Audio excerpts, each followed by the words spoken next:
Tonight, you kids will sleep with your rifles. You will give your rifles a girl's name. You're married to this piece, this weapon of iron and wood, and you will be faithful. Pray! This is my track. There are many like it, but this one is mine. My track is my best friend. It is my life. I must master it as I must master my life. My track without me is useless. Without my track, I am useless. Eddie!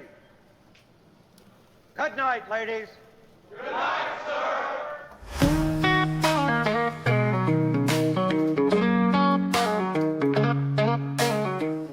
So this is my track, and I love her. I love her because she is designed to look exotic, to cause drama, to challenge any driver that would try to conquer her. But I also hate her. I hate her because she is exotic. She is causing drama. And she will keep challenging any driver, including the full Magnets ghost car. So I decided to change her. Make her less of an Amazon warrior and more of a Saturday night, drunk, cheerleader fun-like type of track. So back to the drawing board it is. Inevitable.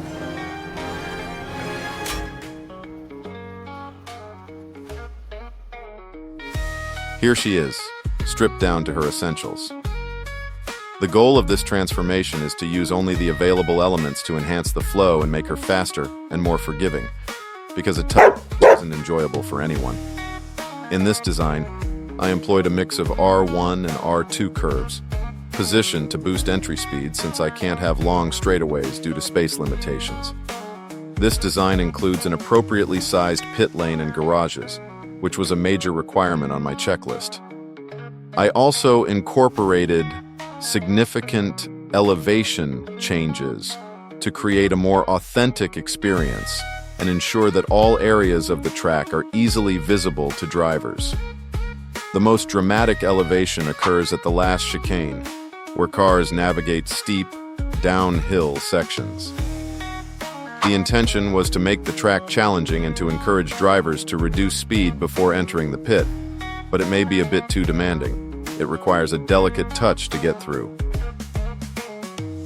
To address the issues at hand, I did what every reasonable person would do in my position. I completely ignored the problem, settled down in front of the TV, opened a bottle of magic juice, and enjoyed a few episodes of Dr. House. Who's left? I can't see. No, I'm just screwing with you. It's a hangover. My English lit prof told me he'd bail me next time if I didn't show up with the doctor's note. Well, make friends with the dentist. He can give you a note and maybe a little nitrous to take the edge off. By the end of the 4th episode, and having a false feeling that I was considerably smarter than before, at the bottom of the bottle, I stumbled upon the solution. So I came up with this.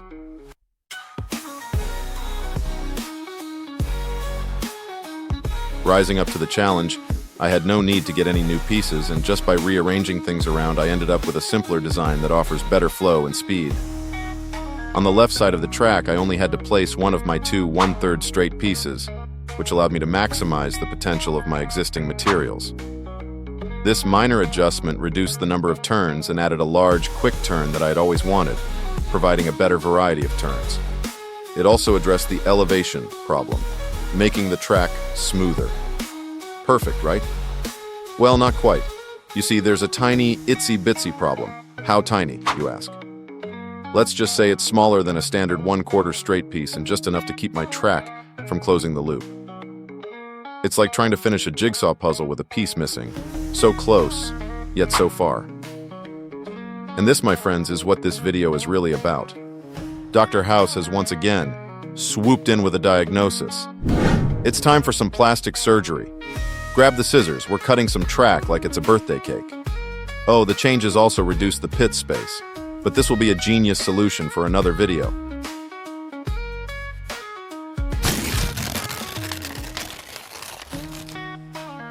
All right, folks, gather round. First on our agenda is taking an accurate measurement of the gap.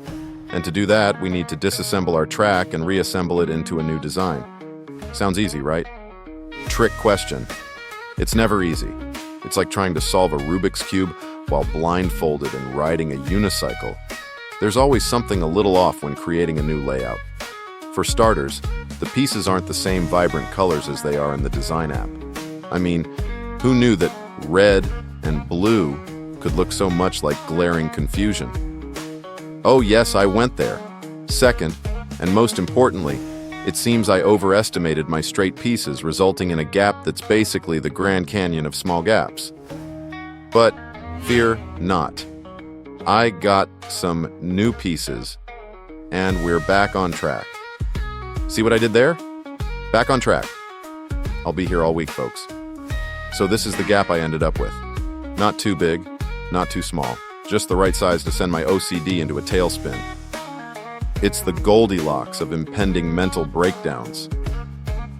After a couple of Valium to calm my nerves, I grabbed my measuring tape and knife, transforming myself into a modern-day Procrustes.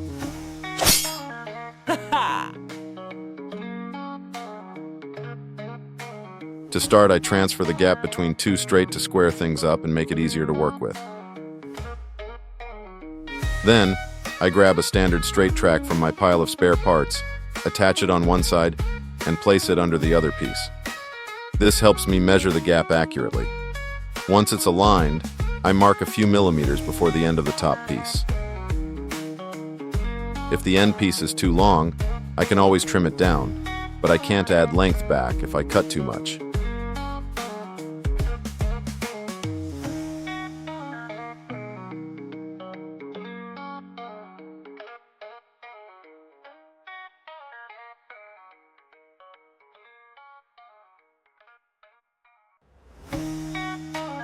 Now, it's time to cut the piece.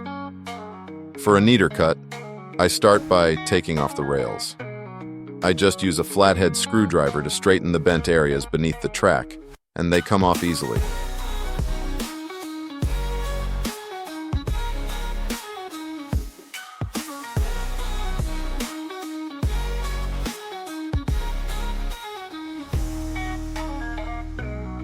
After that, I remove the connectors, saving them for later, and make sure everything is straight.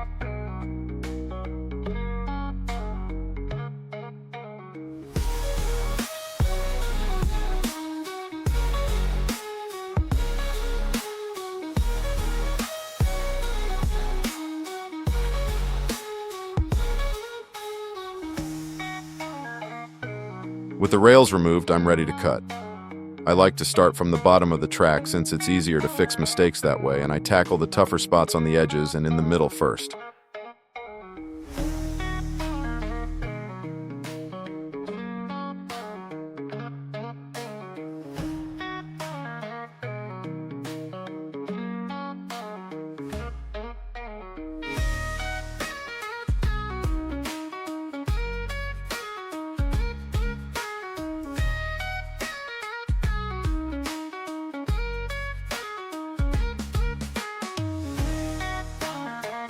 After that, I just score and bend the piece to break it in two. A bit of sanding if needed, and then we can move on to the next step. When you cut a plastic track, the biggest issue is that you lose the edge support, making it weaker. You can really see the difference if you press down on the cut side compared to the factory end.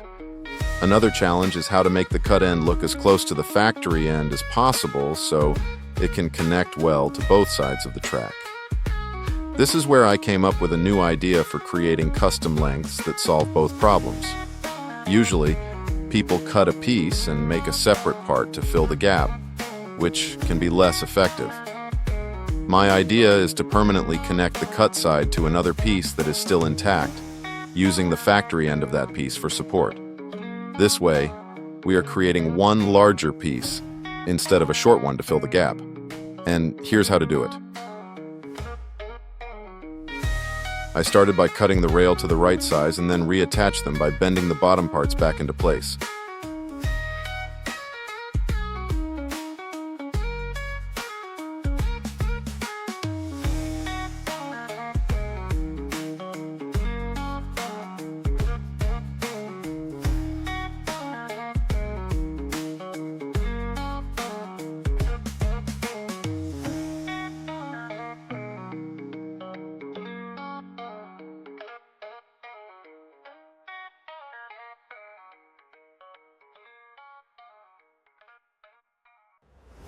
Next, on the factory end of the piece, I reattached the connectors.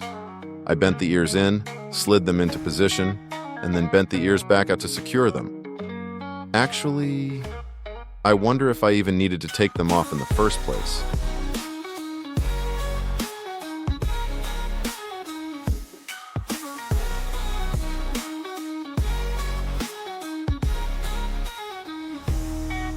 After I was done with that, I took a standard straight piece and attached 2 connectors to one side, on the rails that normally don't have any. This was necessary because our cut piece didn't have the right holes for the connectors to fit properly. So, I used the original piece to make the connection as intended by the factory.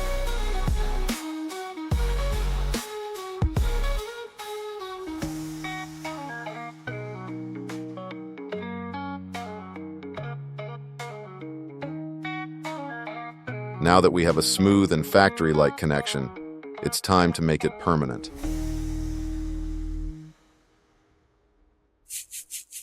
But wait.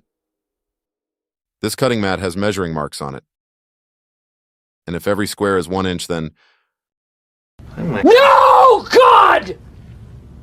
No, God, please, no! No! No! No! So, after I turned a rare 3/4 straight that came with my not-so-cheap hairpin set into an abstract art piece, I'll be forming a lifelong bond with this more down-to-earth standard straight. Black hot glue is an excellent choice for this because it creates a strong bond and offers some flexibility. If you make a mistake, you can simply reheat it to adjust as needed. Placing baking paper underneath will help keep your desk clean and reduce any mess from the glue.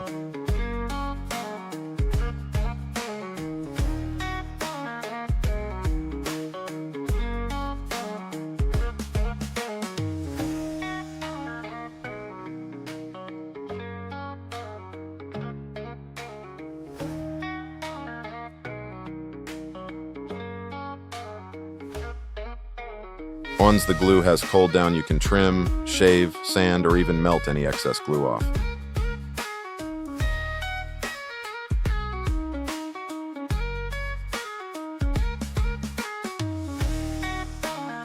I like doing a mix of things. First, I shave off as much as I can, then I use a wire brush and sometimes the combination of that and heat to create a texture that resembles the track.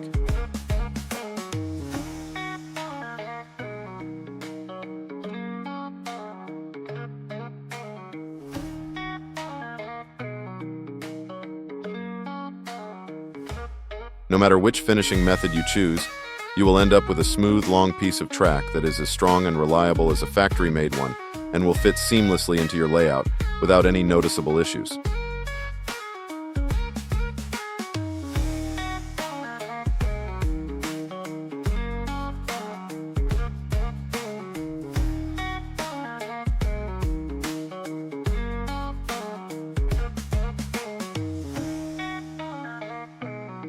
And with that, we are pretty much done. A bit of cleaning and this baby is ready to get back where it belongs. But before that, some testing is required. With my hand, I run a car over the connection and try sense any noticeable effect to the car. Smooth like Tennessee whiskey. Next, I check to make sure that electricity runs through the connected rails without issues. All systems go. Now is the time to engage the piece of resistance.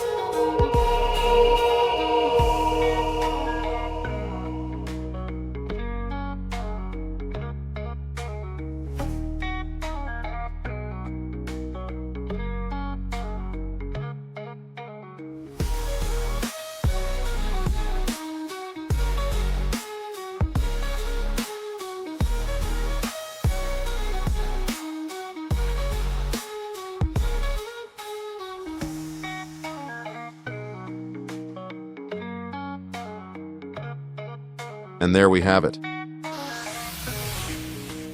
A rare 3/4 straight track piece ruined, connectors removed for no good reason, a gap that defies logic, a dive into my savings account for extra track pieces and most of my personal time gone in recording and editing. But if you are the glass half full type of guy, a brand new way to create custom pieces for your plastic slot car track. You are welcome.